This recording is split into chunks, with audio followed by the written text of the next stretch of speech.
All right, ladies and gentlemen, so welcome back. So today we're going to start talking about how do we shift from that resting potential, that neuron that's not sending a signal, to actually getting a neuron to send some sort of message.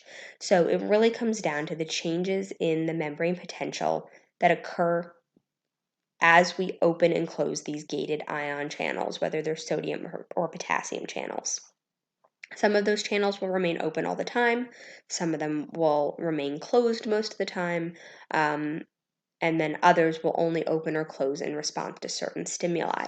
So, as we move forward over the next few sections, there's a couple of terms that we have to make sure we understand in how those neurons will send signals and how we'll set everything back to normal or back to that resting potential.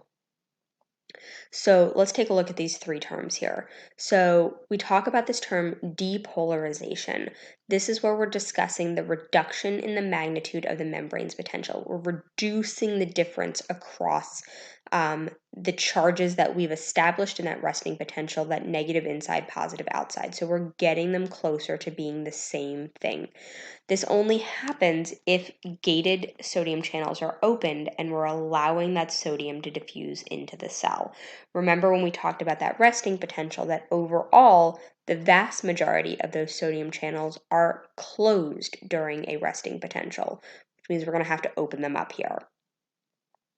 Repolarization, we're now talking about returning that membrane back to that resting potential. So we've allowed this depolarization to occur.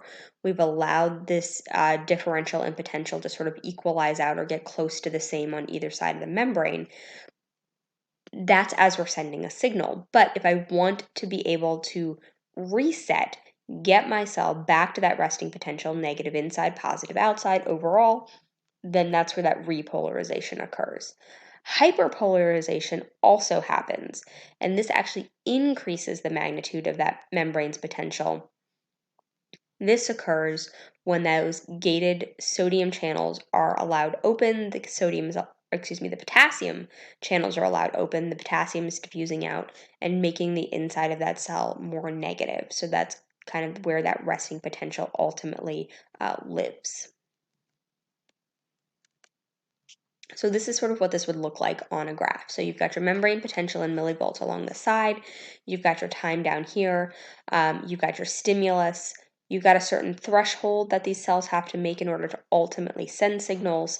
Hyperpolarizations, right, these would get more negative, depolarizations would get closer to that positive, all right?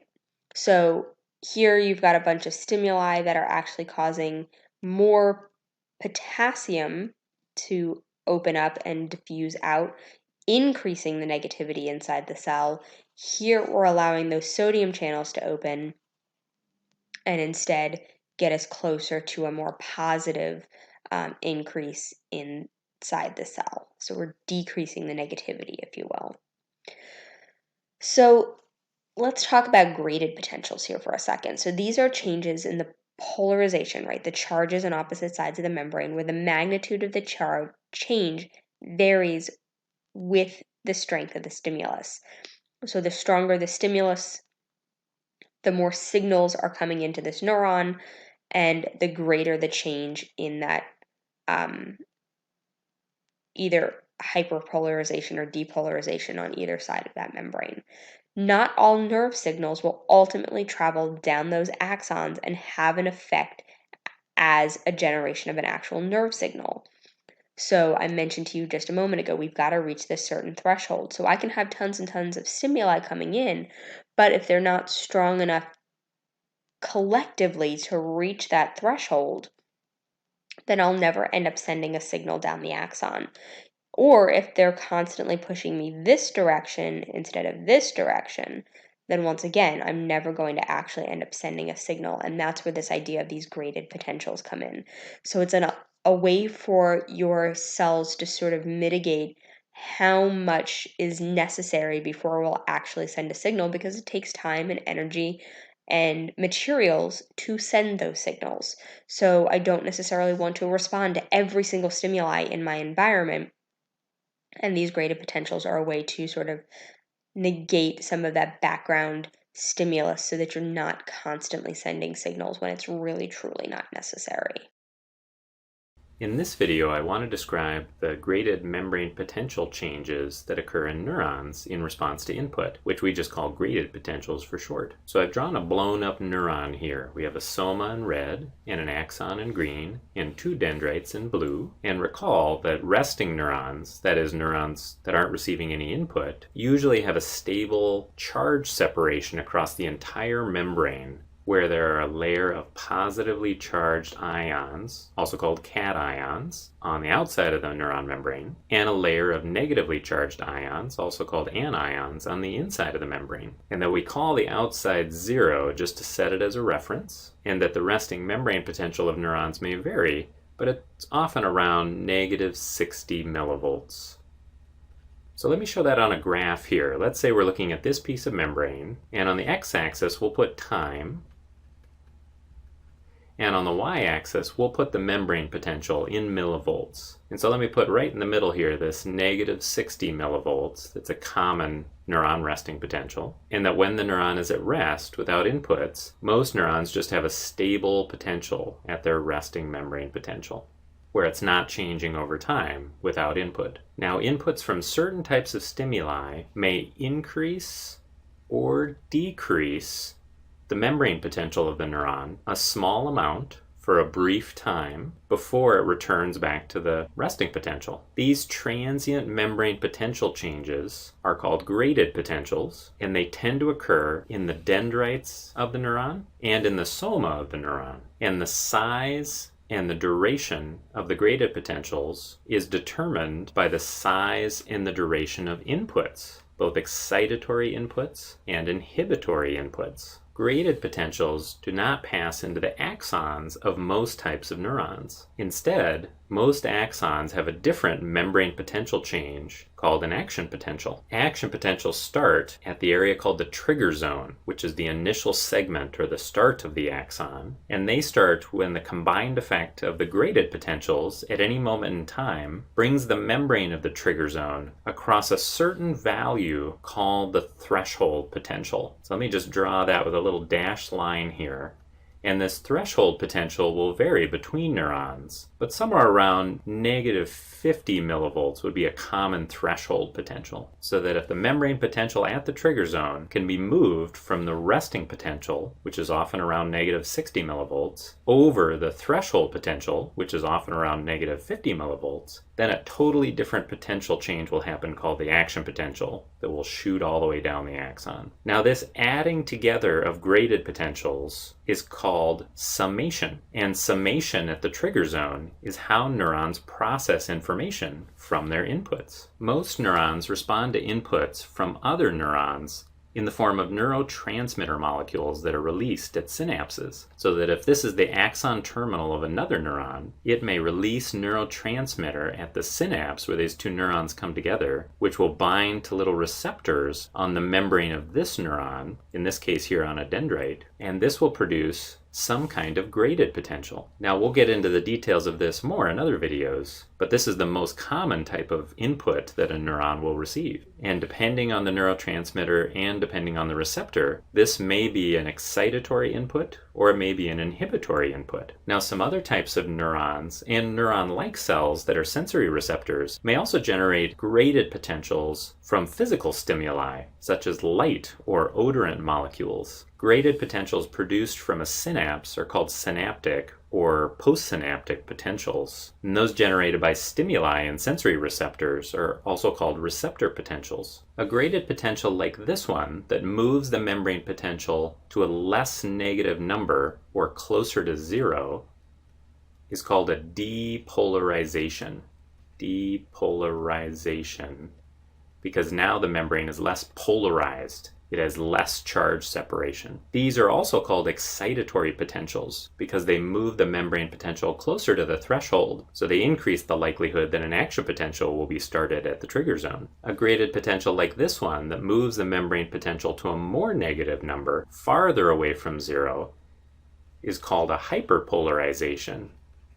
Hyperpolarization, because it's increasing the polarization or the charge separation of the membrane. Hyperpolarizations are also called inhibitory potentials because by moving the membrane potential farther from the threshold, they're decreasing the likelihood that an action potential will be started at the trigger zone. Two important properties of graded potentials are that they decay with both time and distance, so that their effect is brief and local. Graded potentials decay with time, just like I've drawn here. The membrane potential changes for a brief time, and then it returns to the resting potential, unless there is more input. And because graded potentials decay with time, if two graded potentials happen that are separated by enough time, they won't have any effect on each other. For example, let's say that this depolarization happens and is finished before a second depolarization over here occurs.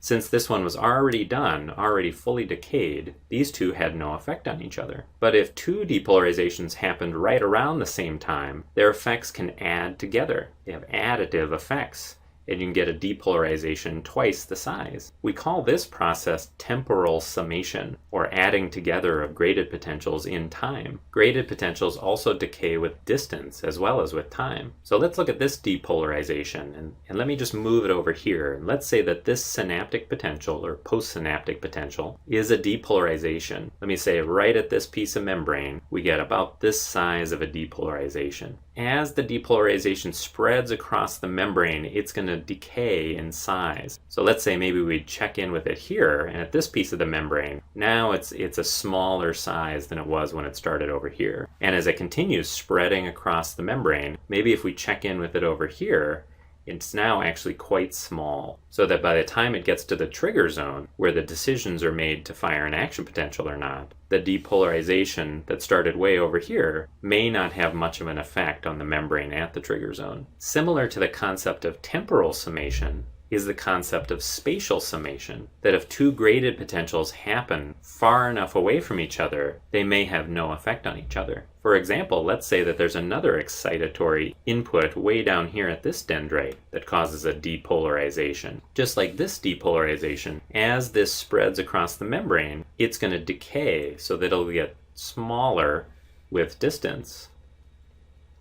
So that maybe by the time these two reach the trigger zone, it decayed entirely so that they have no effect on each other. But if instead you had two kinds of excitatory input very close to each other on the membrane, then those two depolarizations could have spatial summation. They could add together in space so that you could get a depolarization twice the size. The same would be true for hyperpolarizations. You can have temporal and spatial summation of hyperpolarizations to get hyperpolarizations that are larger in size. So what would happen if you had an excitatory input and an inhibitory input at the same time and place? Well, instead of getting both a depolarization and a hyperpolarization, what you may get is no change to the membrane potential. They may cancel each other out and leave the membrane potential at the resting potential. Now, one effect of the fact that graded membrane potential changes decay with distance is that the closer an input is to the trigger zone, the greater effect it will have on the likelihood of an action potential being fired down the axon. Because if a graded potential starts closer to the trigger zone, it will decay less by the time it gets there than a graded potential that starts farther away and decays more with greater distance. Therefore, a synapse that's closer to the trigger zone will have a greater influence on the behavior of the neuron in terms of action potentials being fired than a synapse that's farther away. For example, here, way out at the end of a dendrite. One last thing that I want to mention is that synaptic potentials like these tend to be quite small in size. And in fact, I've drawn these too large because they're usually less than 1 millivolt in size. Therefore, most neurons require the temporal and spatial summation of many synaptic potentials to move the 10 millivolts or so that usually separate a typical resting and a typical threshold potential for any particular neuron. So that as all the different synapses that are connecting this neuron to lots of other neurons in its network are creating all these synaptic potentials, the membrane potential of the dendrites and the soma is constantly moving around and wiggling around off the resting potential until there's enough excitatory potentials, enough of these depolarizations that are being summed in space and time to cause an action potential to be fired down the axon. So some very complex processing of information from all these inputs can occur because of these graded potentials.